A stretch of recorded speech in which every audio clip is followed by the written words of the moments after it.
The buy side is simple. So I'm going to explain to the buyer that when we're working together now, not only are you hiring me to just show you homes, because a lot of people think we just show homes. Showing homes is probably the easiest and simplest thing we get to do. The real hard work comes in is when we actually come to an agreement and start to write up an offer to get you to the closing table. That's what I really make my biggest value to you is.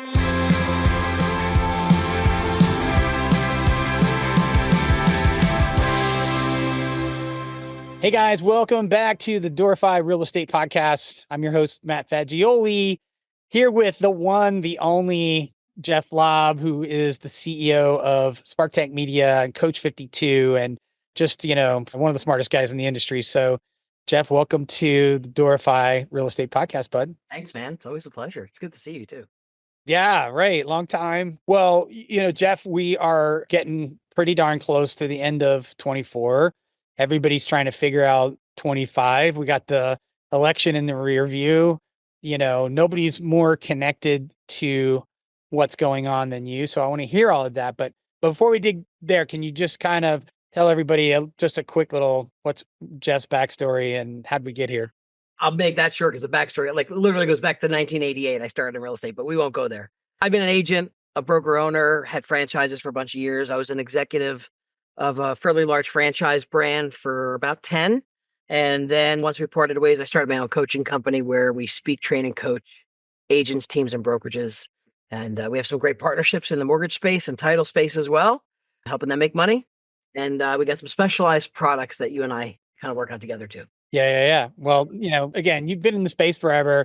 You have the resume that everybody wants as an agent, as a broker. Like, we want to listen to people who have sold a house, right? That's criteria number one. So you've done a bunch of that. Maybe as importantly, you have a wife who's a big time broker. So you have fresh insight into what's happening on the ground today, from Tiffany for sure. Yeah. So what's your take, Jeff? I mean, gosh, we've been through so much this year. I don't know where to start, but let's start with, the NAR settlement and all the changes there. How are you talking to people, agents and brokers about, what that new climate looks like? Yeah, I think, first of all, it was for many people, it wasn't even a big change at all, right? For many people, it was just like, we're just doing business as usual. But I think there's a significant amount of agents in the space that just really don't know how to have good conversations with people, because when you have to now discuss compensation, there's many agents who are willing to just do whatever it takes to just get a signature, and they don't know how to show, I hate the word value, but they don't know how to show why they should be compensated at a higher dollar figure. And I'm watching right now, unfortunately, a lot of people losing money and leaving it on the table, which they should not be doing, but it's being done. And I don't know if it's out of, some desperation or fear of loss, but then I have other agents that we actually work with that are actually making a hell of a lot more money, which is what we should be doing, making more. So I think this gave us an opportunity to make more money, especially whether you're on the list side, if you're on the buy side. If you know how to have that conversation and do it right, they're making more money than they did prior to the NAR settlement. And that's what I love about sometimes change. So walk me through that. What does that look like? I'm a listing agent. I have a new listing opportunity. How do I act differently now than I would have then? So there's a couple of ways to handle it. It depends on what side of the fence you're on. So if I'm playing listing agent side and I have that conversation, and I think with the listing side too, there's always been a challenge with agents showing way more value to the homeowner through visual context. Let's stop talking about, we do this and we do this and we do this and we do this, because I did a session at Inman in Vegas, and we had 3 top producers on the stage. We're talking about how do you differentiate yourselves.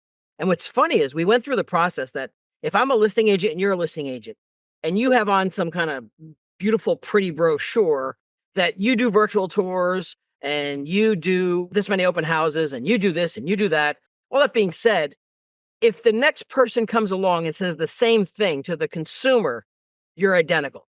There's nothing different. Yet your virtual tours are some slideshow, weird, clunky thing. My virtual tours are a $500 video walkthrough with drone footage. That's not the same.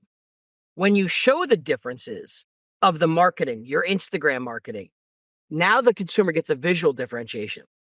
That's when you can ask for more money. That's when you're starting to say, listen, this is what makes us different. So on listing side, It'd be simple. Let's explain how the NAR transaction settlement happened. Here's how it now works. And then I would simply say my fee for marketing and listing the home to get it sold is 3.5 to 4%. And we can discuss from there. Now that 3.5 to 4 is mine. The buy side, we could talk about how that's going to happen, but either they could pay the buyer themselves or they may ask us to participate in that. But either way, we can work on a 3.5 or 4% for my listing side. Gotcha. Now, So what's a right way to handle the buyer's compensation conversation as a listing agent?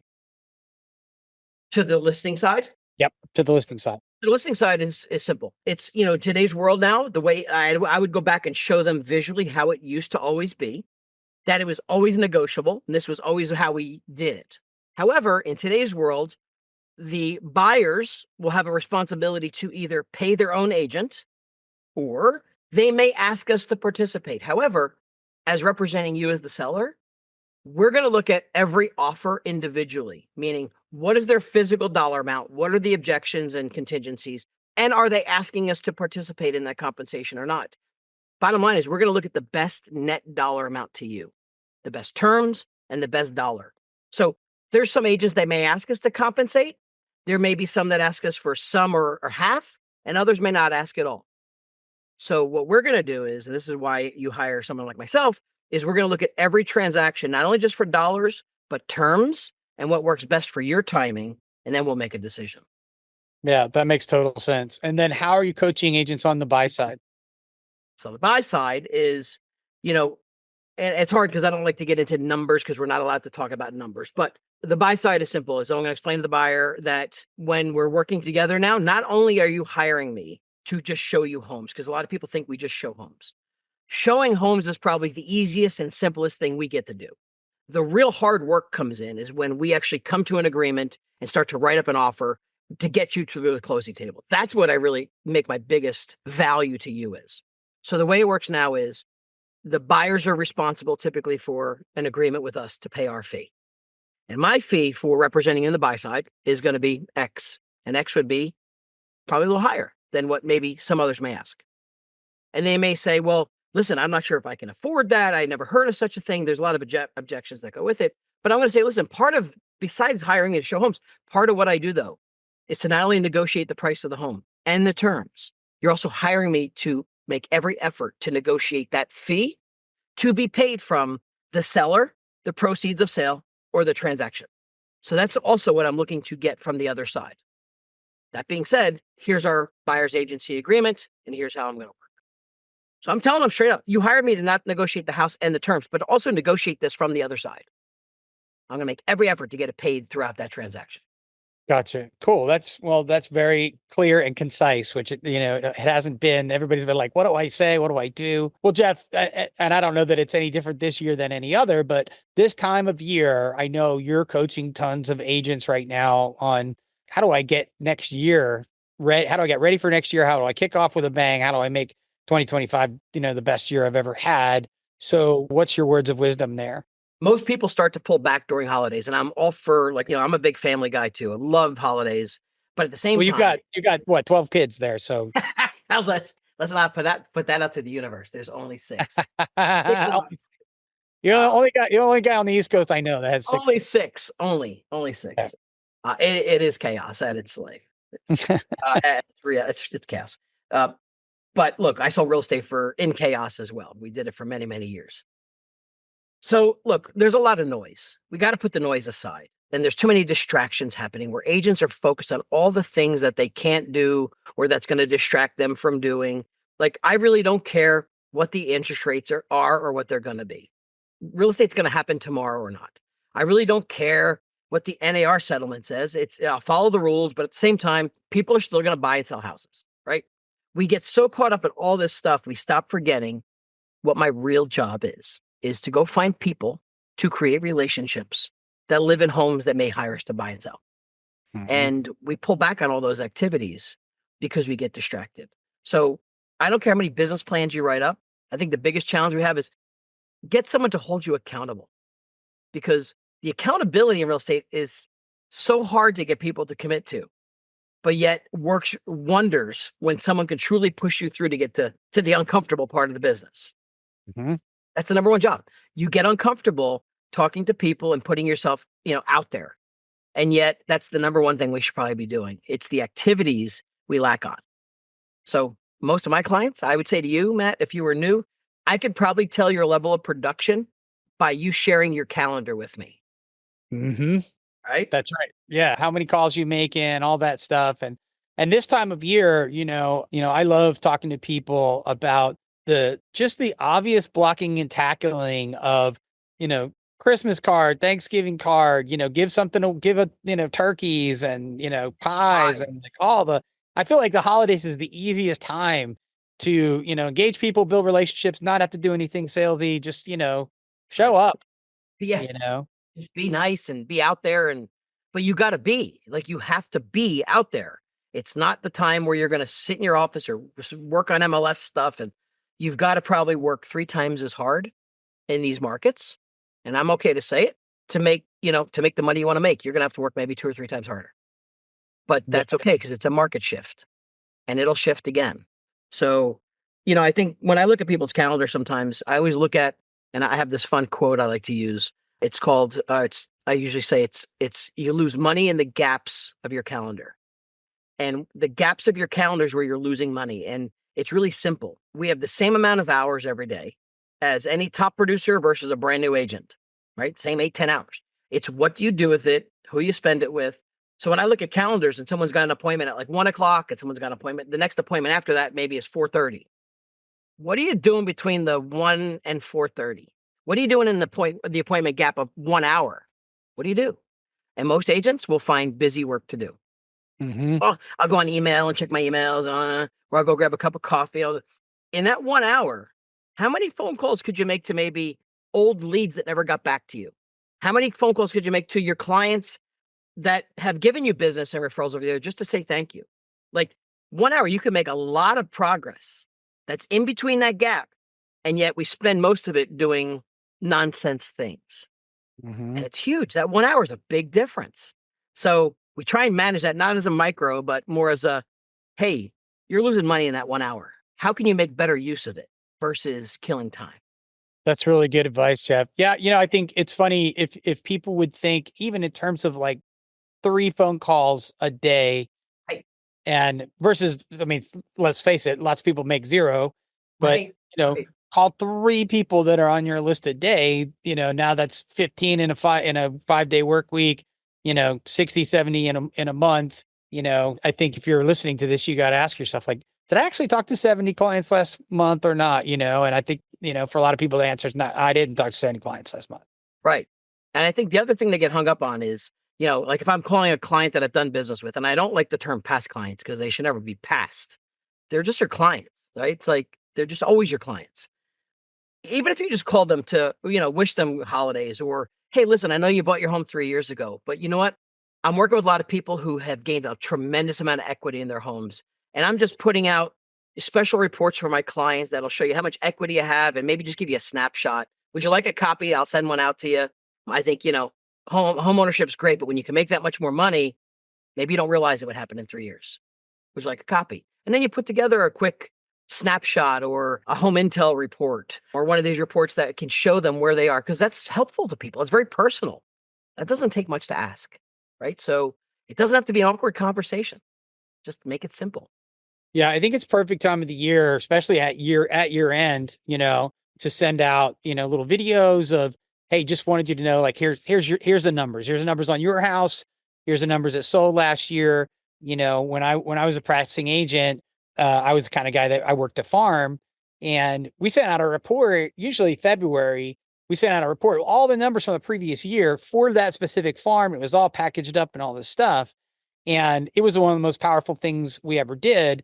I would walk into people's houses 6 months later, and that report is sitting on their desk or on their coffee table, whatever. It's like, man, they're not throwing that away, because it's like, it's annual. It's this is, right up there with Time Magazine or something like that, on their.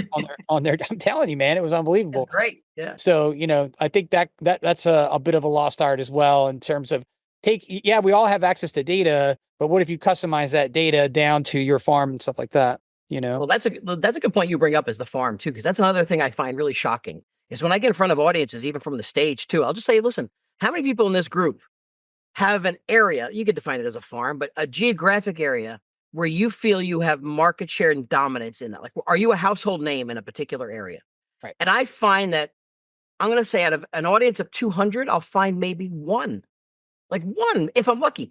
No one has spent the time creating dominance in one area. And I don't mislead people by saying that doesn't mean you go take listings 45 minutes away and your buyers other ways, but one core. You were a big farmer, right? One core area where you had dominance that creates cash flow and repetitive business and fuels the rest of your business. Very few are doing that and have very little focus on it. And I'm still shocked by that. So Yeah, I totally agree, man. I think, I coach anybody in any business about the flywheel effect. And, if you don't focus in on one thing enough to create that flywheel and that momentum and that, in this case, we're talking about name recognition and things like that. And then you get this momentum that nobody else gets. And the phone starts ringing and people are like, oh, that's that guy. That's that guy who's the focus of that particular thing. And then people think, oh, that I'm going to limit myself now. I'm only going to be able to do that. And it's like, no, everybody's going to call you for everything anyway. right. Not to mention the fact that every buyer and every seller that's coming in or out of that thing, like there's still going to be another transaction on the other side. So it doesn't limit you in any way, but it creates the flywheel effect on the thing. Right. Yep. Another thing I love talking to people about is just sort of micro farming. So if you're not that guy, you don't have, or that girl, you don't have anything one like that. You're maybe brand new in the business. Like pick one building. Like I know a guy who makes a fortune. Now these are very expensive condos, but like he's only known for that one building, but like nobody's selling anything else in that building, right? Even that kind of dominance. And again, the mindset might go to, oh, well, then I'm only going to be known for that building. It's like, well, no, win that building. And then when, Duplicate. yeah, Duplicate the process. yeah. So, when I find that individual or two that say, yeah, I do have dominance in an area, like there's people that do a good job at that. So I'm like, so for agents like that, the beauty is what created your success there, you can now duplicate it in the next farm area. You could either scale it as a team or you scale it as an individual. Like that is scalable. And that's kind of how I built my business. I scaled farm areas, but we got to get agents to focus just on one to start. Become that guy or that gal. How do you become that person where they see you at, Target and they recognize you? Oh, you're that real estate. Yeah, you're that real estate person I see all the time. That's what we're shooting for. That's when you start to feel you're winning. Well, so last question for you. I know you're big on social media. You talk a lot about social to people. What's kind of happening there? What do you see changing? What's your advice to people for breaking through to a new level in social for next year? I think really we've got to go deeper on both community content and personal content. And I say that because everyone's still just about real estate, and I could get a vibe like you're in real estate. Okay, great. I need to know more about you as the person, like me. I got 6 kids. You're going to see, I'm coaching lacrosse or I'm an outdoors person. Like people buy people first, right? Versus product. And secondly, to mix up your social flex, you got to get more community based. Like I'm a big fan of, getting down and interviewing the business owners and prospecting with those local business owners. Because if I can get more business owners, and this is my favorite strategy, which I share in a full hour, but condensed, prospect the business owners to help promote them around your farm area. Because when I can talk to a local bagel shop, pizzeria, the grinders and entrepreneurs of your community, not only do I get to create a relationship with them because they know hundreds of people that I don't, I also get social media content with them in it that they tag me in with their sphere. Then I get community content all in the same bunch because I need to be known not just for personal real estate. I need to be known as the community person too. So why are we not elevating why I should move to your area? Like, who's my favorite place to go? And there's so much out there to go do entrepreneur wise. Like we're missing that opportunity for not only social content, but the relationships and the potential referrals from those people. We're not doing it. So that's an easy play because it costs you no money other than time. That's right. Yeah. I mean, I think people miss all the time that, maybe the best potential customers in your market are those business owners. And of course, they're also connected to everybody. Everybody's coming in and out of their shop, right? They're also the neighbors, right? So let me just drive that home with the the detail of that. So those that might want to execute on this, the simplicity is, and you can do this 100 ways, but go take a Facebook business page. Since your business page isn't generating a ton of results for you anyway, it's public, it's on social, but go create a page that I would call like the best of whatever, the best of Sussex County, the best of whatever. And when you walk into that local business owner, you elevate them to with no ask for business. This is like a Gary V play right here. There's no ask. It's give value first. So it's like, hey, I'm Jeff Lobb. I work with Matt Fagioli's real estate company. And listen, we're highlighting some of the best businesses in town. And while we sell a lot of real estate, my clients in real estate are always looking for new places to go. I would love to promote you and your bagels, pizzeria, catering, whatever you do on my Facebook page to my clients. Would you be okay if I promoted you? Like, how easy of a script is that? And when you get, and truthfully, when I really did this prior to Facebook and I built this little script, I did have a guy that straight sat back in his chair and he's like, well, this sounds good, but how much? What are you going to charge me? Now, everyone's being sold. And I just, whatever came out of my face at that moment sounded good. So I still use it. I just said, no, we just sell a lot of real estate and our clients are always asking to try new places. I just think you do a great job. I just want to promote you. That's it. Yeah. Who's going to say no? That's it. Like, who's going to say no? I just want to shoot some video. I want to take some pictures with you. And I got clients that I could put in my newsletter, but on my Facebook page, I'm going to put you on my best of because I think you're one of the best. I know he knows 500 people and his wife is connected to the schools and everything else. That's the win. That's cool. Dude, that's awesome. That's gold. Well, Jeff, how does everybody find you and your amazing coaching at Coach 52 so they can get the latest from you and get ready for 25? Yeah, they can check out coach52.com. That's 52. I'm pretty simple to find on social at Jeff Lobb on just about everything. And actually, jefflobb.social is my digital business card to connect with me just about everywhere. That's super cool. Man, thanks for being here. And everybody listening to this, thanks for being on the Doorify Real Estate Podcast. We'll see you guys all back here real soon.